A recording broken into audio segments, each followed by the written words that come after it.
Bureau chief Ejaz Ahmed Tahirawan Estonia ने रूसी फ़िज़ाई हदूद की खिलाफ वर्जी के बाद अक़वाम मुत्तहिदा की सलामती कौंसिल का हंगामी इजलास तलब कर लिया है। हुक्काम के मुताबिक 3 रूसी MiG-31 तैयारे जुम्मा को तकरीबन 12 मिनट तक एस्टोनिया की हदूद में 10 किलोमीटर अंदर दाखिल हुए, जिन्हें बाद में अल्तालवी नेटो जेट तैयारों ने बाहर धकेल दिया। रूस ने एस्टोनिया की फ़िज़ाई हदूद की खिलाफ वर्जी के इल्ज़ामात को मुस्तरद कर दिया है। दूसरी जानिब एस्टोनिया की वज़ारत दिफ़ा ने तैयारों की परवाज़ का नक्शा जारी किया है। इजलास पीर को न्यूयॉर्क में होगा, ताहम रूस के पास करारदाद को वेटो करने का इख्तियार मौजूद है। Bureau chief Ejaz Ahmed Tahirawan Iran में सज़ाए मौत की मुंतज़िर शरीफा मोहम्मदी का केस।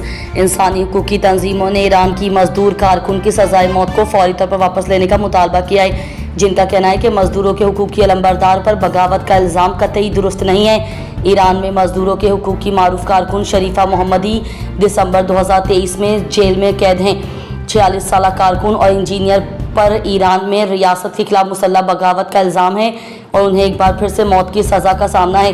पहले उन्हें 2024 में मौत की सज़ा सुनाई गई थी और फिर 2025 के अवाइल में दोबारा मौत की सज़ा सुनाई गई और अगस्त में सुप्रीम कोर्ट ने इस फैसले को बरकरार रखा। ब्यूरो चीफ एजाज अहमद ताहिरावान जद्दा की फ़िज़ाओं में बरादराना मोहब्बत और खैर सगाली के रंग बिखेरते हुए पाकिस्तान और सऊदी अरब के माबैन तारीखी दिफाई मुआहदे और सऊदी अरब के 95वें नेशनल डे की मुनासबत से एक शानदार पुरशिकवा तकरीब का इनेकाद किया गया। ये तकरीब शुरका मजमुआ हाफिज़ के ज़रिए इंतज़ाम हुई, जिसके रूह रवां जद्दा की मारूफ कारोबारी, समाजी, सियासी और अदबी शख्सियत पाकिस्तान मुस्लिम लीग नून जद्दा के जनरल सेक्रेटरी जनाब महर अब्दुल खालिक लग थे। तकरीब में जद्दा की मुमताज़ सियासी, समाजी और मजहबी शख्सियात के साथ साथ सऊदी शहरियों की एक बड़ी तादाद ने भी भरपूर शिरकत की।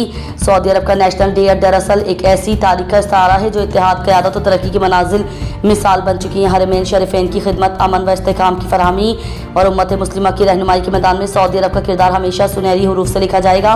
पाकिस्तान और सऊदी अरब के माबैन होने वाला दिफाई मुआहिदा दोनों बरादर ममालिक के ताल्लुकात की तारीख में संगे मेल की हैसियत रखता है। महफिल का आगाज़ कारी अब्दुल कय्यूम सल्फी साहब की रूह परवर तिलावत कलाम पाक से हुआ। हमदोनात के नगमे फ़िज़ा में गूंज उठे।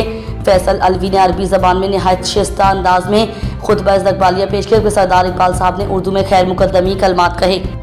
ब्यूरो चीफ एजाज अहमद ताहिरावान अरब मीडिया रिपोर्ट्स के मुताबिक एक अफसोसनाक खबर शाम करते हैं। सऊदी अरब के मारूफ फ़नकार और मारूफ शायर हमदल मज़ीनी ने अपने इंतकाल से कुछ दिन कबल अपने चाहने वालों को 2 नसीहतें की।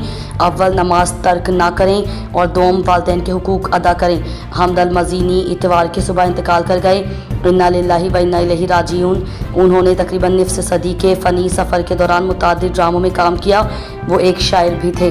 ब्यूरो चीफ एजाज अहमद ताहिरावान रूसी सदर पुतिन की डोनाल्ड ट्रंप के जौहरी हथियारों से मुतालिक न्यू स्टार्ट मुआहिदे में तोसी की पेशकश। रूसी सदर व्लादिमीर पुतिन ने अमरीकी सदर डोनाल्ड ट्रंप को पेशकश की है कि दोनों ममालिक के दरमियान एटमी हथियारों से मुतालिक मुआहिदा न्यू स्टार्ट 1 साल के लिए बढ़ा दिया जाए ताकि मुस्तकबिल पर बातचीत का मौका मिल सके। ये मुआहिदा 5 फरवरी 2026 को ख़त्म होने वाला है और उसके तहत दोनों ममालिक के स्ट्रेटेजिक वारहेड्स की हद 1550 रखी गई है। सदर पुतिन ने कहा कि रूस इस हद पर 1 साल मजीद कायम रहने को तैयार है, ताहम उन्होंने जोर दिया कि ऐसा सिर्फ इस सूरत में होगा अगर अमेरिका भी इस पर राज़ी हो और ताकत के तवाज़ुन को नुकसान ना पहुँचाए। उन्होंने खबरदार किया कि अगर वाशिंगटन अपने मिसाइल दिफाई मंसूबों को बढ़ाता है या खला में मिसाइल इंटरसेप्टर तैनात करता है तो रूस मुनासिब रद्द अमल देगा।